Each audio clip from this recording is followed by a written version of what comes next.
नमस्कार, बहुत स्वागत है आपका। आप देख रहे हैं सबसे बड़ा अखाड़ा। मैं हूं आपके साथ शिल्पा तोमर। यूपी में बीजेपी सरकार जब से सत्ता में आई है तब से ही योगी सरकार जीरो टॉलरेंस की नीति पर काम कर रही है।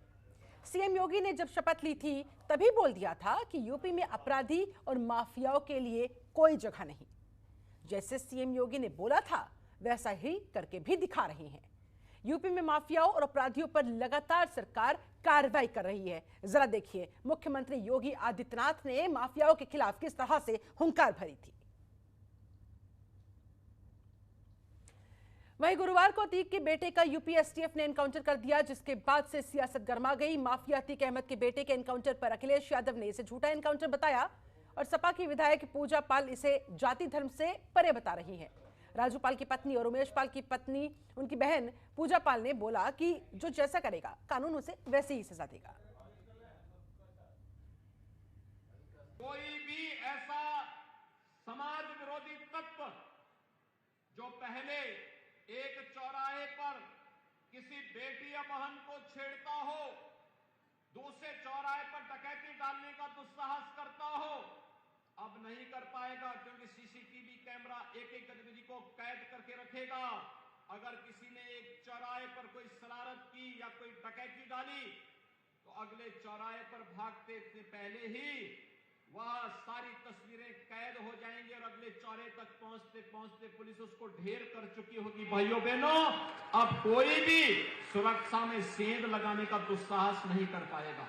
ये नया उत्तर प्रदेश है जहां दंगे नहीं होते, दंगाइयों का इलाज सरकार कानून सम्मत कार्रवाई करके करती है।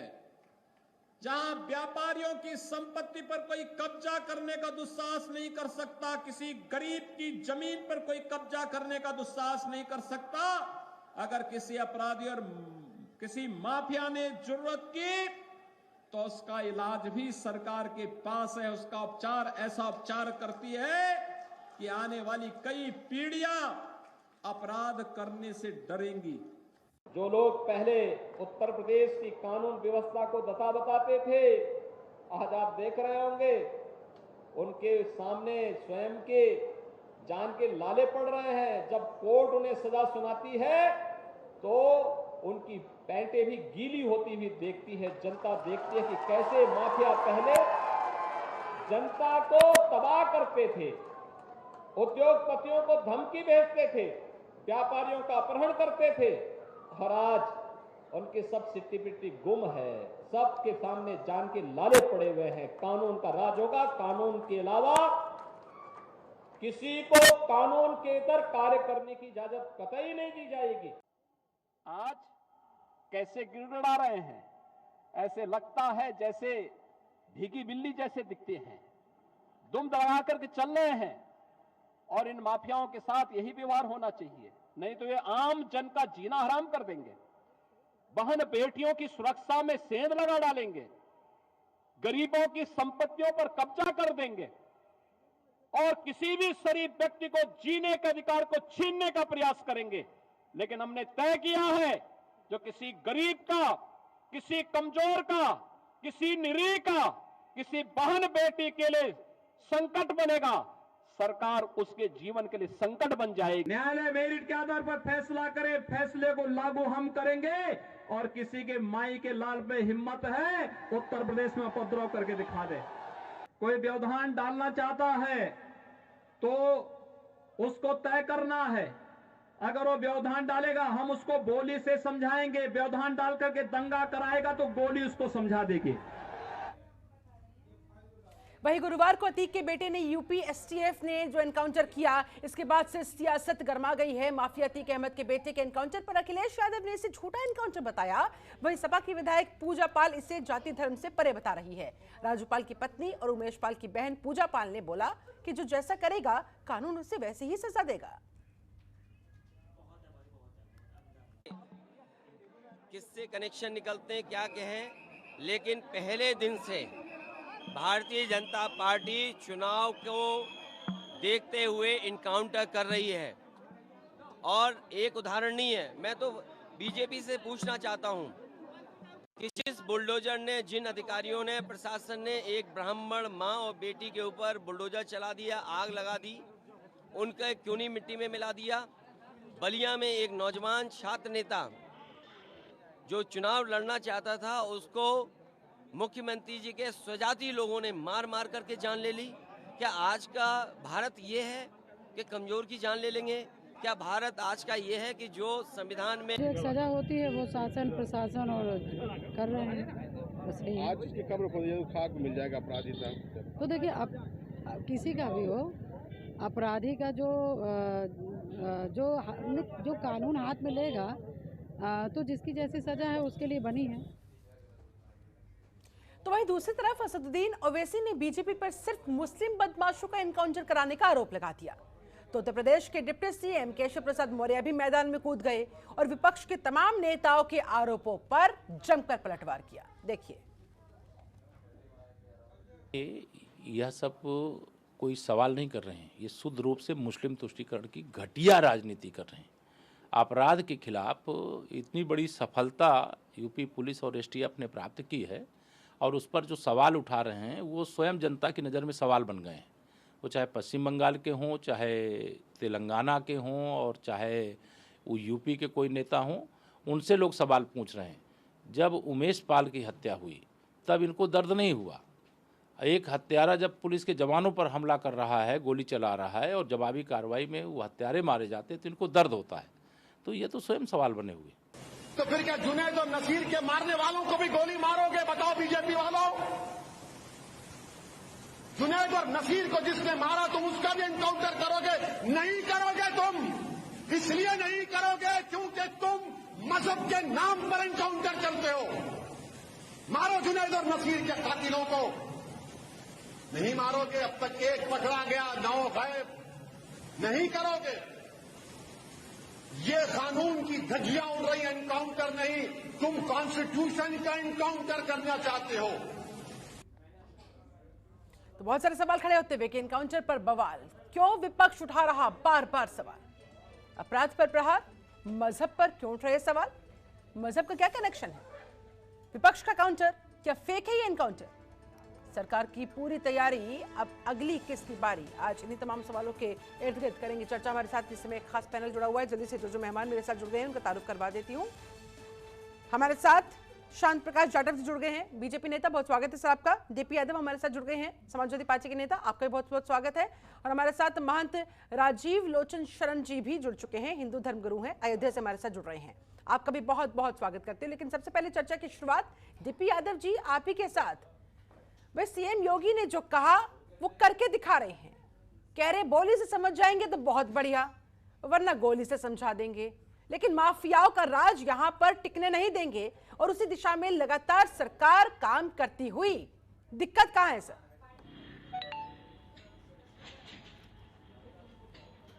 शिल्पा जी, आज 14 अप्रैल है और आज बाबा साहब भीमराव अंबेडकर की 132वीं जयंती है। समस्त देशवासियों को मैं बाबा साहब की जयंती की शुभकामना देता हूं। संविधान के महान शिल्पकार, गरीबों के मसीहा, जिन्होंने संविधान के द्वारा भारतवर्ष के लोगों को वो अधिकार दिए जो लोग सपने में भी सोच नहीं सकते थे, जिनका सदियों से शोषण हुआ, कहीं न कहीं उनको एक संवैधानिक दर्जा और संवैधानिक जो रक्षा होती है उनके अधिकारों को बाबा साहब ने संविधान के माध्यम से दिया। आज मैं बाबा साहब को नमन करता हूं और चाहता हूं कि लोग उनके द्वारा दिखाए गए रास्ते पर चलें और संविधान की जो धज्जियां उड़ाई जा रही हैं, जो लोग संविधान से परे काम कर रहे हैं, उनको भी बाबा साहब को स्मरण करना चाहिए और संविधान पर चलने का आज प्रण लेना चाहिए। समस्त देशवासियों को चाहिए कि जो संविधान के रास्ते पर न चले, जो संविधान से इतर काम करे, जो संविधान की अवहेलना करे, जो संविधान को न माने, लोकतंत्र को न माने, उसको सत्ता से बाहर करें। अब आपने कहा कि देखिए किस प्रकार से सीएम योगी आदित्यनाथ जी जो कहे थे वो कर रहे हैं। तो आप बताइए सीएम साहब क्या कर रहे हैं? उत्तर प्रदेश के प्रयागराज में 24 फरवरी को दिन दहाड़े बम बरसा, गोलियां चली, लेकिन जो जरूरत वहाँ एक गवाह अतीक अहमद ने की, अब उसे उसके अंजाम तक पहुंचा रही हैं। एक एक करके इन माफियाओं का खात्मा कर रहे हैं। कह रहे कि भाई यहाँ उत्तर प्रदेश में रहना है तो अपराध को छोड़ना पड़ेगा। 2 ही जगह है उनकी सिर्फ, या तो सलाखों के पीछे या फिर जहन्नुम में।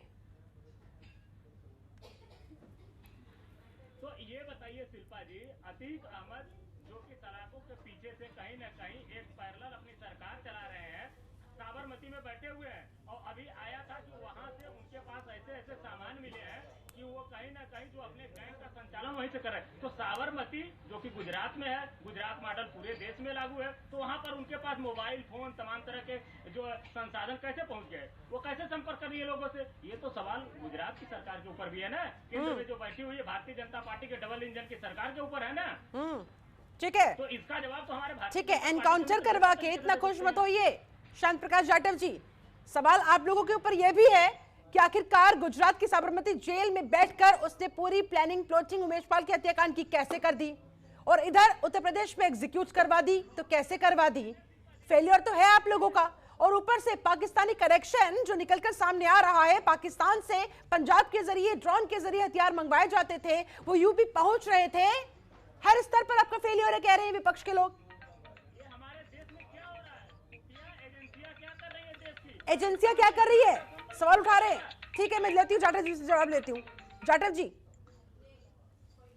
देखिए, पिछले दिनों जब एक एनकाउंटर प्रयागराज में होता है और उसके बाद योगी आदित्यनाथ जी उस सदन में कहते हैं कि मिट्टी में मिला दूंगा जो भी कोई यहाँ पर अपराध कर रहा है। इनफैक्ट क्या है, पिछले कुछ वर्षों में उत्तर प्रदेश के अंदर बहुत बड़ी तादाद में इस प्रकार के माफिया जो है वो पनप गए और उनको पूरा श्रेय और उनका शेल्टर मिल रहा था उनके द्वारा जो आज विलाप कर रहे हैं। ये लोग उन अपराधियों को पुष्ट करते थे और जिस तरीके से घटनाएं हमारे सामने आई कि किस तरीके से ये दूसरे मुल्कों से अवैध रूप से हथियार और तमाम जो है गतिविधियां ये चलाए हुए थे, उनको पूरा जो शेल्टर जो है वो पहले की सरकारों के द्वारा दिया गया। योगी सरकार में इस प्रकार की कहीं कोई गुंजाइश नहीं है। और जिस तरीके से योगी आदित्यनाथ जी ने सूबे की जनता से, प्रदेश की जनता से जो वायदा किया, वो उस पर अमल करते हुए उन अपराधियों को न केवल गिरफ्तार कर रहे हैं, बल्कि वो अपराधी जब पुलिस के सामने हथियार खोल रहे हैं तो उनको मौत के घाट भी उतार रहे हैं। यहाँ पर हमारे जो पुलिस कर्मी हैं, हमारे सुरक्षा बल है, वो प्रशंसा योग्य हैं। वो अपनी जान जोखिम में लेकर के इन अपराधियों को खत्म करके उत्तर प्रदेश को खूबसूरत और उत्तम प्रदेश बनाने की कवायद में लगे हुए। जो लोग परेशान हैं, स्वाभाविक बात है, उन्होंने उन अपराधियों को पुष्ट किया तो उनका परेशान होना जो है वो लाजमी है।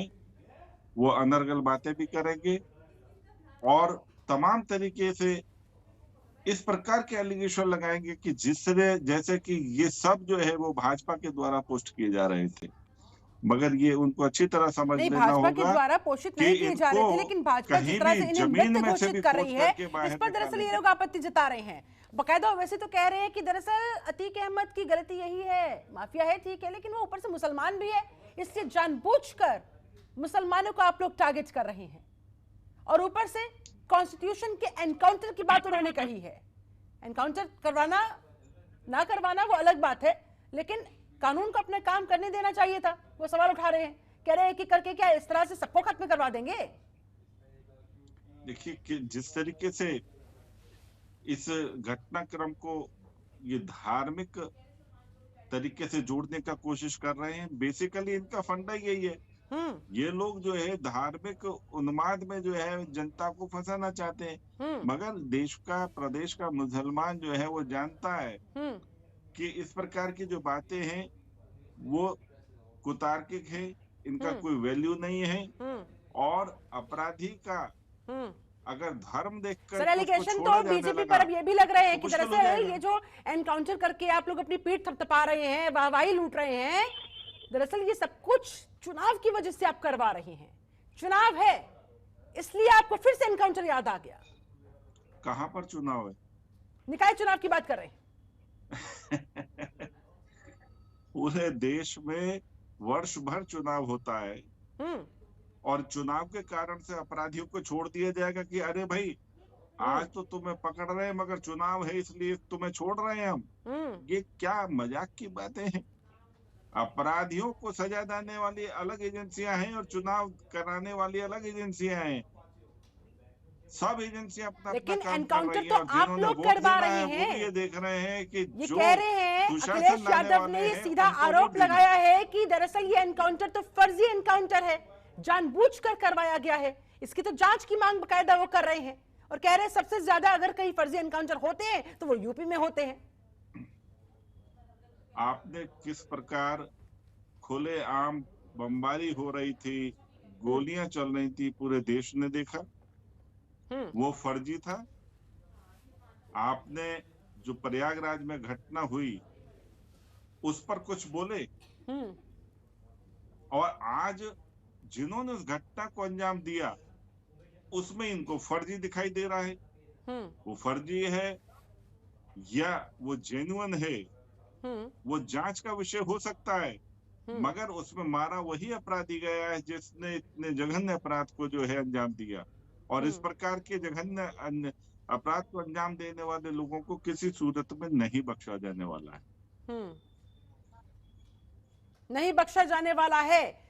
फिर चाहे विपक्ष कितना भी हल्ला कर ले, कितने भी मजहबी कनेक्शंस निकाल ले। हमारे साथ हिंदू धर्मगुरु लगातार जुड़े हुए हैं। महंत जी आप ही के पास आ रही हूं। ये अपराधी का, माफिया का धर्म देखना, उसका मजहब देखना, अपराधी तो अपराधी होता है, फिर चाहे वो हिंदू हो चाहे वो मुसलमान हो, सबका हर्ष एक समान होना चाहिए।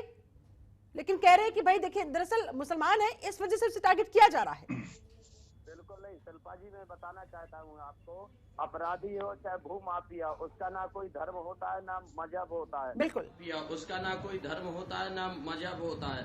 कानून के नजर में अपराधी अपराधी होता है। अगर इसी तरह का आपने देखा, पूरे देश ने देखा, प्रयागराज में जिस प्रकार से इतना बड़ा कांड हुआ है, गोली चली, बमबारी चले हैं, तो उस समय इन लोगों को चुनाव का नहीं होता है। ये चुनाव सिर्फ जनता को बरगलाने के लिए, क्योंकि विपक्ष के पास कोई मुद्दा नहीं है, वो समाज में क्या मुंह दिखाए, इसलिए अनाप शनाप वार्तालाप कर रहे हैं। ना चुनाव से कोई मतलब है। और अगर ये अपराधी इस ऊंचाइयों तक पहुंचे तो ये विपक्ष की देन है, ये सपा की देन है। एक समय था जब प्रयागराज में अतीक अहमद की तूती चलती थी, उस समय इन लोगों को अच्छा लगता था कि मेरा नेता कितना आगे बढ़ रहा है, कितने गरीबों को सताया गया है, कितने को मतलब घर मकान लूटा गया है, परेशान किया गया है। और आज ऐसे अपराधियों को सजा दी जा रही है। ये मैं कहना चाहता हूँ शिल्पा जी, ये उनसे पूछा जाए जो अभी इतना बोल रहे थे सपा के नेताजी, उनसे पूछा जाए कि जो सेना के, जो हमारे सुरक्षा के जवान माने मारे गए हैं, उनके ऊपर गोलियां चलाई, तब इन लोगों ने नहीं देखा है। वो भी तो किसी माँ के बेटे थे, वो भी तो किसी के पति थे, जो हमारे देश की सुरक्षा में लगे, हमारे प्रदेश की सुरक्षा में लगे। और हमारे माननीय मुख्यमंत्री जी योगी आदित्यनाथ जी जो कहते हैं वो करके दिखाते हैं। और तभी यह उत्तर प्रदेश उत्तम प्रदेश बनेगा जब इसमें कानून का राज्य चलेगा। ये अपराधी और भूमाफियाओं का राज्य कानून चलेगा। का तो राज स्थापित करने के लिए महंत जी विपक्षी यही तो कह रहे हैं कि क्या कानून को ही हाथ में ले लेंगे?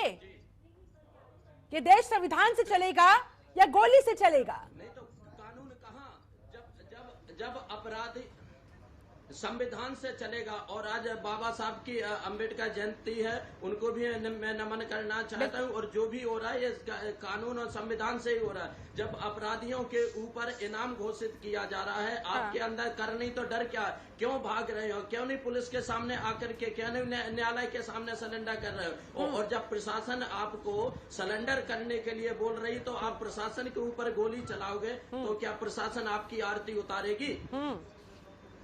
ठीक है यादव जी, प्रशासन और वहां पर जो पुलिस के अधिकारी ही वो टीम उनके सामने वहां पर पहुंचे थे, क्या उनकी आरती उतारते? किस बात का इंतजार करते? या खुद गोली खा लेते? तब आप लोगों को शांति हो जाती, तब आपको फिर ये एनकाउंटर फर्जी नजर नहीं आता यादव जी। और पुलिस के ठीक है मान जवानों ने गोली आती खाई, आपके पास हमारे दो जवान शहीद हुए कि नहीं हुए? दीप यादव जी के पास दीजिए सुरक्षा के लिए। ठीक है आती हूँ जी। और मैं पहले कहना चाहूंगा दीपिका जी जी विश्वास रखते हुए हेलो, बाबा साहब भीमराव मेरी आवाज आ रही है? महांती जी आऊंगी आपके पास। एक बार मैंने जो सवाल यादव जी से किया है उसका जवाब ले लेती हूँ। जी, तो मैं महंत जी को धन्यवाद देता हूं कि इन्होंने बाबा साहब भीमराव अंबेडकर को स्मरण किया, और मैं इनसे ये गुजारिश करूंगा कि ये लोगों को प्रोत्साहित करें कि जो विचलित हो रहे हैं, जो भारतीय संविधान को नहीं मान रहे हैं, वो संवैधानिक रास्ते पर चलें, असंवैधानिक रास्ते पर मत चलें, और निश्चित रूप से देश में अमन चैन की बहार बहेगी। लोग संविधान को मानने को पूछ रहे हैं यादव जी, सुनिए, जब वो फरार चल रहे थे 24 फरवरी को सत्याकांड को अंजाम देने के बाद से लगातार अंडरग्राउंड चल रहे थे, बार बार अपनी जगह बदल रहे थे, पुलिस की टीमें उनके पीछे पड़ी हुई थी, पुलिस उन्हें पकड़ने के लिए पहुंची थी, लेकिन जब उन्होंने पुलिस पर ही गोली बरसानी शुरू कर दी तो पुलिस वाले क्या करते? फिर किस बात का इंतजार करते? उनका वहां से भाग जाने का या फिर खुद गोली खाने का? उस समय क्या करते? क्यों आपको एनकाउंटर फर्जी नजर आ रहा है? उस सिचुएशन के बारे में क्या आपने कभी अंदाजा लगाया है? मैं भी अपनी बात कंप्लीट करूं। ठीक है, पुलिस वालों के ऊपर वो गोली चला रहा था, पुलिस वालों ने अपनी सुरक्षा में उसको मार डाला, लेकिन आप अतीत के एनकाउंटरों को देखिए। मनीष गुप्ता का क्या दोष था, जो मुख्यमंत्री के गृह जनपद गोरखपुर में एक होटल में पीट करके मार डाले गए? क्या वो भी गोली चला रहे थे? पुष्पेंद्र यादव का क्या दोष था, जिसको झांसी में मार दिया गया? अभी कुछ दिन पहले उसकी पत्नी ने आत्महत्या कर लिया, उसको न्याय नहीं मिला था। ये बताइए, कुलदीप सेंगर जो कि उन्नाव से विधायक थे और उनको एक क्या नाम है बलात्कार केस में फंसे हुए थे, और जो पीड़िता थी उसके ही परिवार वालों को मार डाला गया, कब चढ़ा दिया गया? उनके ऊपर बुलडोजर कब चलेगा? उनका एनकाउंटर कब होगा? उनका एनकाउंटर कब होगा? शांत प्रकाश जाटव जी कह रहे हैं कि भाई आप ये जो ट्रेंड चलाए हुए हैं ये फिर सिलेक्टिवली क्यों चलाए हुए हैं? मार कर हत्या कर देते हैं अपराधी, उनका एनकाउंटर कब होगा? ठीक है, जाटव जी से सवाल का जवाब लूंगी, जाटव जी से सवाल का जवाब लूंगी, लेकिन फिलहाल मुझे यहाँ पर रुकना होगा एक छोटे से ब्रेक के लिए। आप सभी खास मेहमान मेरे साथ बने रहे, कहीं मत जाइएगा। ब्रेक के बाद फौरन होंगे हाजिर, बढ़ाएंगे चर्चा को यहीं से आके।